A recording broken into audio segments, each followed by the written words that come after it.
ইরানের বিরুদ্ধে আক্রমণাত্মক পদক্ষেপ নেওয়া হলে এই অঞ্চলে মার্কিন ঘাঁটির বিরুদ্ধে আমাদের হামলা আবারও পূর্ণ শক্তির সাথে পুনরাবৃত্তি করা হবে, এমন কঠোর হুঁশিয়ারি দিলেন ইরানের সর্বোচ্চ নেতা আয়াতুল্লাহ আলী খামেনি।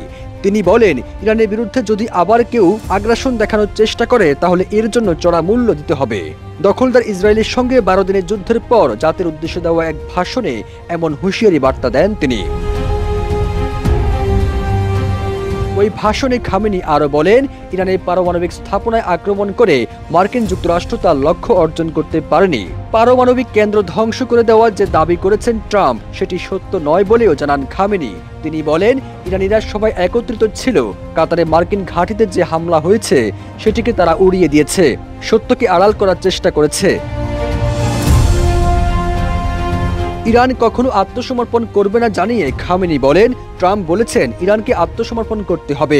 রান্নায় আমার ভালোবাসা Jamuna gas stove. Jamuna gas stove, আধুনিক, নিরাপদ ও দীর্ঘস্থায়ী। শুধুমাত্র আত্মসমর্পণ করলেই যুক্তরাষ্ট্র সন্তুষ্ট হবে, কিন্তু ইরান কখনোই আত্মসমর্পণ করবে না। এবার ইরান মার্কিনীদের মুখে কঠিন থাপ্পড় দিয়েছে বলেও মন্তব্য করেন এই নেতা। এই যুদ্ধে মার্কিন সরকার সরাসরি জড়িত হয়েছিল উল্লেখ করে খামেনি বলেন, কারণ তারা বুঝতে পেরেছিল যদি এই মুহূর্তে যুক্তরাষ্ট্র হস্তক্ষেপ না করে তাহলে ইহুদিবাদীদের পতন ঘটবে। কিন্তু যুক্তরাষ্ট্রের আগ্রাসন কোনো অর্জন করতে পারেনি।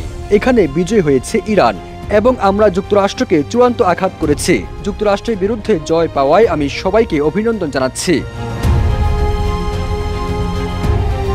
ইরানের সর্বোচ্চ এই নেতা আরো বলেন, যুক্তরাষ্ট্রের লক্ষ্য ছিল ইরানকে বশীভূত করা। আমাদের জনগণ অসাধারণ, আমাদের দেশ শক্তিশালী এবং আমাদের সভ্যতা ইতিহাসের অংশ। ইরানি জনগণের একতাকে আমি অভিনন্দন জানাচ্ছি এবং সকল ইরানি নাগরিকদের প্রতি কৃতজ্ঞতা প্রকাশ করছি।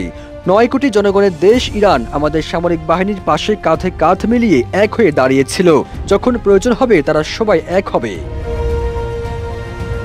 সবুজ আলম, ইত্তেফাক।